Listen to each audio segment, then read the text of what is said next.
My fiancée left me standing at the altar for my own brother on our wedding day, and my parents cheered her on as she walked down the aisle with him. Now, years later, she's begging for help, claiming he's the one who's controlling and abusive, all while I'm left to watch the woman who betrayed me plead for mercy from the only family she ever truly abandoned. 2 years ago, I had the worst day of my life. Just 1 hour before our wedding, my fiancée, Alexandra, called me to say she couldn't go through with it. But the real shock, she had been secretly seeing my brother Nathan.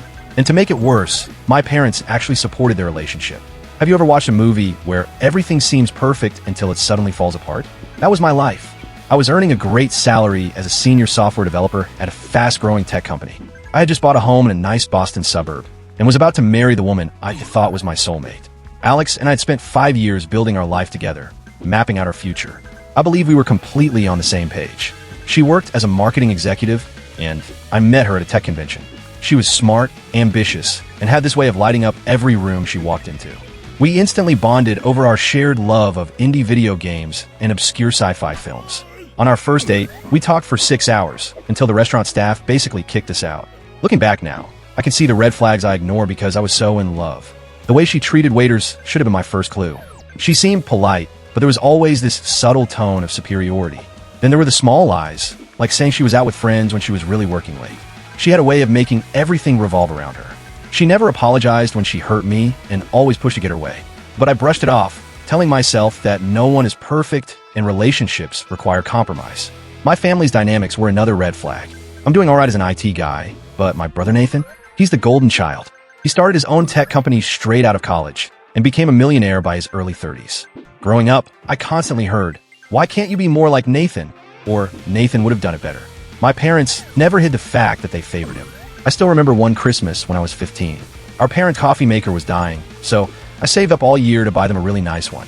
But Nathan showed up late, handed them an envelope, and told them he'd booked a cruise. They spent the whole evening gushing over cruise brochures while my gift sat unopened under the tree. That kind of thing happened all the time. Whatever I did was always compared to Nathan's achievements.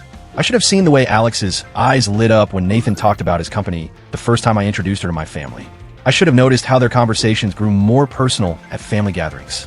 But I was too focused on planning our wedding and dreaming about our future to catch on. The morning of our wedding started like any other big day. I was nervous but excited. Alex had fallen in love with a beautiful vineyard venue outside the city with stunning mountain views. The flowers, the music, the food. We had spent months perfecting every detail. While I was in my hotel room, nervously adjusting my tie for the 100th time, my phone rang. Alex told me she couldn't marry me. Her voice was cold and distant.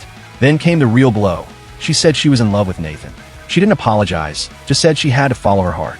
She explained how they'd been secretly dating for months. My hands were shaking so badly, I could barely hold the phone. The worst part? My parents already knew. When I arrived at the venue to try and handle everything, they told me Nathan had broken the news to them that morning. They didn't think to warn me. They were too busy managing the situation. My mom, Catherine, just said, "You wouldn't want to marry someone who doesn't love you." My dad nodded, clearly more worried about what his golf buddies would think than about my pain. The rest of the day was a blur. Vendors were confused, guests were arriving in formal wear, and I was sitting in a back room in my wedding suit, trying to process the collapse of my life. My best man tried to manage the logistics. My parents just told the guests that there had been an unfortunate issue and that the wedding was canceled. Months later, I learned just how deep the betrayal went. Through a mutual friend, I found out that my parents had encouraged Alex to leave me for Nathan. They told her she'd have a better life with him, that she was too good for me. They even promised to support her financially if she chose Nathan, all while smiling to my face and helping plan the wedding. The friend showed me texts between my mom and Alex, arranging accidental meetings between her and Nathan. My mom told Alex that Nathan had always liked her and that they made a better match. Since Alex was career-driven, my parents even offered to help her start her own marketing firm if she chose Nathan. That day, I walked away from everything. I left town, quit my job, and cut off contact with my family. I changed my phone number, email, everything. I couldn't live in a house I had bought with Alex, so I let the bank take it. I couldn't handle the awkward conversations with mutual friends or the sympathetic looks from co-workers who had been invited to the wedding. The only person I kept in touch with was my therapist. I started seeing her to help me deal with the trauma. She helped me realize that this wasn't just about losing a relationship. It was about being betrayed by the people who were supposed to love me most. We unpack how my parents' favoritism had shaped my relationships and my self-worth. It hasn't been easy, but the last 2 years have been necessary. I rented a small apartment in a quiet neighborhood, started a new job at another tech company in Denver, and slowly began rebuilding my life. I joined a local hiking group and made new friends, people who like me for who I am now and didn't know anything about my past. I started meditating, focused on improving my mental health, and learned how to be happy on my own. I even cautiously began dating again. Just casual dinners and coffee, nothing serious. With every new date, it became clearer to me how Alex's behavior and my family's toxic dynamics had made me lose sight of my own worth. I started trusting my instincts and recognizing red flags in people instead of making excuses for them.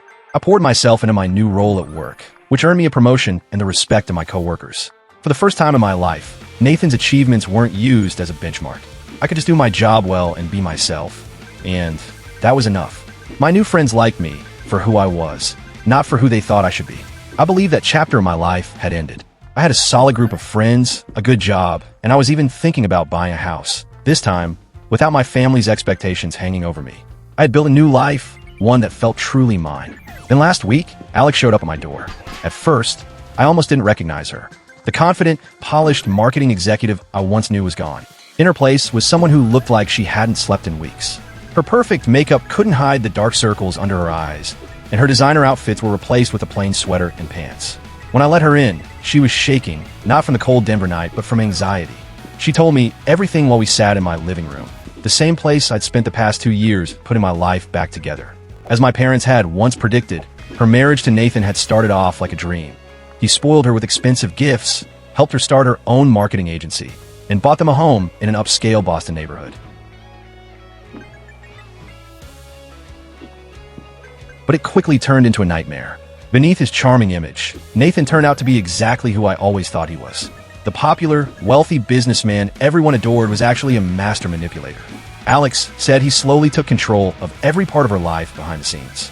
It began with advice about her business decisions, then turned into demands about who she could work with. Eventually, he joined her company's board and had final say over every contract. She described the gaslighting, how he would move things in the house and blame her, deny conversations they'd had hours earlier, and tell friends she was losing her mind anytime she questioned him. The worst part? It was all enabled by our parents, especially our mom, Catherine. Wiping away tears, Alex told me that Mom said she should be thankful to have Nathan and just try harder to please him. That's just how successful men protect what's theirs, she said when Alex mentioned he'd threatened to take everything if she ever left. What hit me even harder was hearing about their son, my nephew, now caught in all of this. Even though he's only 18 months old, Alex says Nathan is already controlling everything about his life, from what toys he can play with to what colors are allowed in the house. If the baby cries during Nathan's important calls, he gets furious and blames Alex for not keeping him quiet. When I asked if she had thought about divorce, she broke down. Nathan had made it clear he'd destroy her if she tried to leave. He has the money, the connections, and most of all, the support of our parents. He said he'd take full custody, force her to cover his legal fees, and make sure she could never work in marketing again. That's why she came to me. She needs someone to testify, someone who knows the truth about our family, who can talk about Nathan's real personality, the lies, and how our parents always defended him. She believes my testimony could help her case, especially when it comes to custody. I told her no. I didn't argue, didn't raise my voice. I just told her I couldn't help. I'll never forget the look on her face. The truth is, after 2 years of therapy, I've learned that I'm not responsible for fixing other people's problems. I've worked incredibly hard to set boundaries and remove my toxic family from my life. The next day, my phone blew up with texts. Word of Alex's visit had spread, and suddenly people I hadn't heard from since the wedding disaster were reaching out. They called me cold, selfish, and heartless. One especially cruel email from Alex's former maid of honor accused me of proving my family right, that I was too weak and self-centered to step up when it mattered. The hypocrisy is stunning. 2 years ago, none of these people stood up for me. No one helped me or called out how my family treated me. And now they expect me to risk everything I've built, my health, my peace, my life, to support the very person who betrayed me.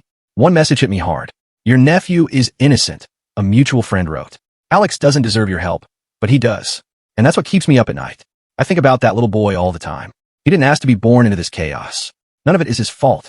If what Alex says is true, and based on my experience with Nathan, I believe it, he could grow up in a house that damages him permanently. I know what it's like to be raised under someone like Nathan. Could be worse for his son, but helping means going back.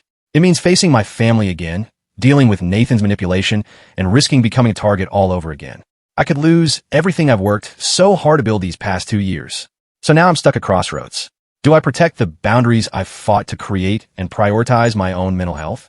Or do I risk it all to try and save a child from the same toxic patterns that broke me? Honestly, I don't know what to do. My therapist says I need to think carefully about what I can realistically offer without destroying myself in the process. But every time I tried to reason with myself, but all I could see was that boy's face. I need your input. Reddit. Am I being selfish for not stepping in? Or am I right to protect the peace I've finally found? What would helping my nephew even look like without dragging myself back into the family chaos? Second update. It's been a week since my last post, and things have taken a turn for the worse in ways I didn't expect. My family seems more determined than ever to drag me back into their madness. I thought that staying silent would make everything blow over. I was wrong. Yesterday morning, Nathan sent me an email. The moment I saw his name in my inbox, I felt sick. The message was short but threatening. I heard our ex-fiancée came to you in tears. If you know what's good for you, stay out of family matters. It's been 2 years. Don't mess with things now. I just stared at the screen, feeling a mix of sadness and an anger I hadn't expected. The so-called successful brother is threatening his own sibling just to protect his ego and power. It would almost be funny if it weren't so dark. But Nathan wasn't the only one who broke the silence. While I was at work, our mom, Catherine, called. Even now, something inside me freezes when I see her name pop up. I should have ignored it. The moment I answered, she launched into her usual manipulative tone, sweet and fake. Honey, I know Alex came to see you. She's going through a lot, but that doesn't mean she's thinking clearly. Nathan's doing everything he can to be a good dad and husband. When I didn't respond, she switched tactics. Your brother's business is at a critical point. This divorce nonsense could ruin everything he's worked for. He deserves your support, don't you think? I finally found my voice. For once, I felt like I had the right to expect something better from my family. Then came the silence, followed by the guilt trip. We've always done what's best for our boys. Families stick together, even when parents mess up. Nathan needs you to be the bigger person right now. I hung up. Minutes later, my phone blew up with texts from extended family. It turns out Catherine had rallied the troops after the wedding fiasco. Aunts, uncles, cousins, people who hadn't reached out in years, suddenly cared about family unity. One cousin texted, "Your parents aren't getting any younger. Do you want them raising a grandkid in a broken home?" Another wrote, "Real men don't hold grudges. Be the bigger man." But the worst came from my dad's sister. "Yes, your brother made mistakes, but he gave Alex everything she asked for. You're just encouraging her to be ungrateful." It's wild how they've twisted the whole thing. I'm the villain for not backing their fantasy of the perfect family. They'll ignore all of Nathan's abusive behavior because they're obsessed with keeping him on that pedestal. Then something truly surprising happened. Tonight, Nathan's former co-worker, who still works with him, reached out. He said he's witnessed some seriously disturbing things at Nathan's job. Explosive rants, quiet threats, even financial misconduct. Staff are leaving in droves, but NDAs keep them silent. He told me that if I stood by Alex, it might encourage others to come forward. But he also warned me, Nathan's been asking questions about my new life in Denver. My address, where I work. The threat is real.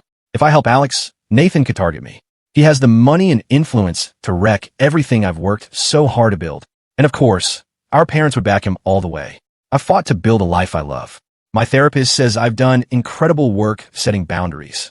I have real friends now, a job I care about, a sense of peace I never thought I'd have. Losing that terrifies me, but I can't stop thinking about what that coworker said. If he's telling the truth, this isn't just about Alex or my nephew. A lot of people could get hurt if Nathan's abuse goes unchecked. I've been documenting everything. The creepy email, the manipulative phone call, even the flying monkey text from the family. My therapist reminds me, I don't have to burn myself out to keep others warm. Still, she said this could matter. That I might not just be helping Alex.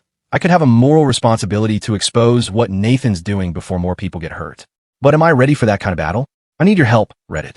How do you stand up to someone with all the power, all the family support, all the influence? Is it worth risking everything I've rebuilt just to do what's right? Third update. After several sleepless nights, I made a decision, though it didn't unfold the way anyone might expect. The situation resolved itself, in a way. But I want to explain exactly what happened and why I made the choices I did. First, an important note. I had a breakthrough session with my therapist right after Catherine's manipulative call and Nathan's threat. We discussed how my family always operates, create a crisis, pressure me to fix it, then use my involvement to keep their dysfunction going. She made it clear that getting directly involved would only keep that toxic cycle alive. But she also said something important. There are ways to help without falling back into old patterns or sacrificing my own mental health. That's when I made my decision. I filed a detailed, anonymous report with Child Protective Services. It wasn't a choice I made lightly. I spent 3 days pulling together everything I had. Screenshots of nasty texts, emails, messages from the family, and even Nathan's threatening letter. I included all the information Alex gave me about how controlling Nathan has been with their son. I also detailed how our family has a long history of brushing abuse under the rug just to maintain appearances. This report wasn't just about what was happening right now. I laid out a full picture of Nathan's manipulative behavior over the years and how our parents have always enabled it. I gave examples like how they covered up his DUI in college, quietly settled a harassment claim from a former employee, and used their money and connections to shield him for consequences. I even added evidence a former coworker shared with me about possible financial misconduct. It might not directly relate to CPS, but it showed the depth of Nathan's manipulation. The hardest part was waiting. Since I filed the report anonymously, I knew I wouldn't get updates on the CPS investigation, and those take time. But at least I took a step that could help my nephew, while still protecting my own mental health. Then, things started happening faster than I expected. Just 3 days after I submitted the report, Nathan blew up my inbox with angry messages. His emails got more unhinged by the hour. You think you can hide behind anonymity? I know it was you. You just made the biggest mistake of your life. I'll make sure you never work in tech again. Think you're safe in Denver? Watch your back. You're dead to this family. Remember, you chose this.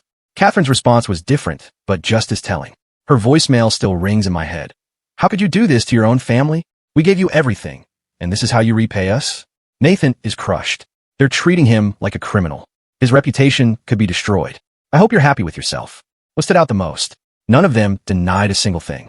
They weren't mad because I lied. They were mad because I told the truth. My dad, who'd stayed quiet most of the time, finally showed his true colors in a letter.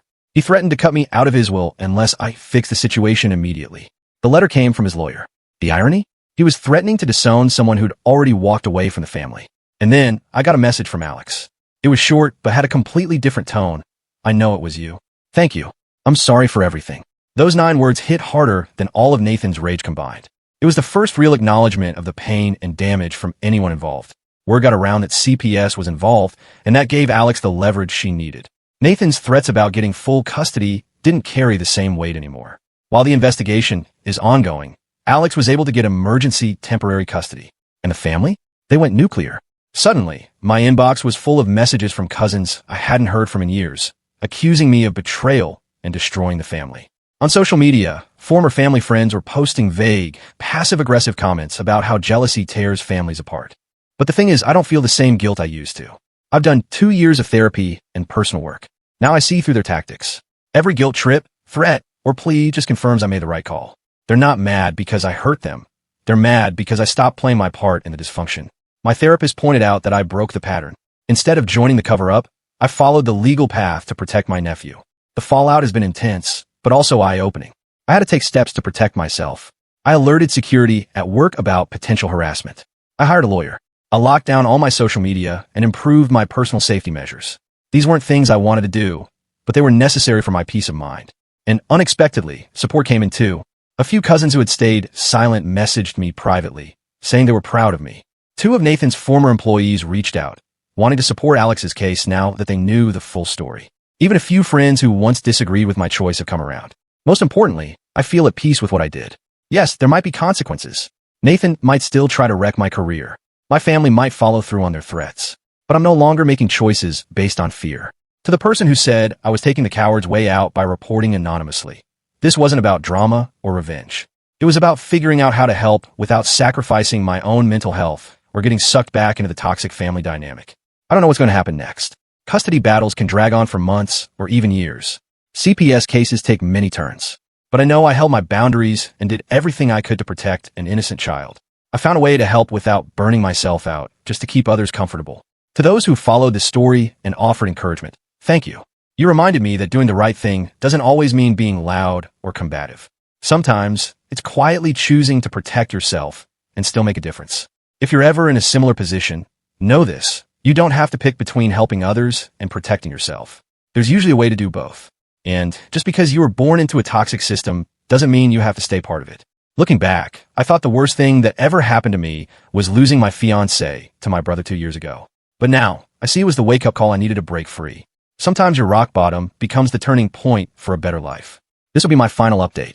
No matter what comes next, I know I made the right choice for both myself and my nephew. Thanks for watching. If you haven't subscribed yet, please do, and hit the notification bell for more real-life stories like this one.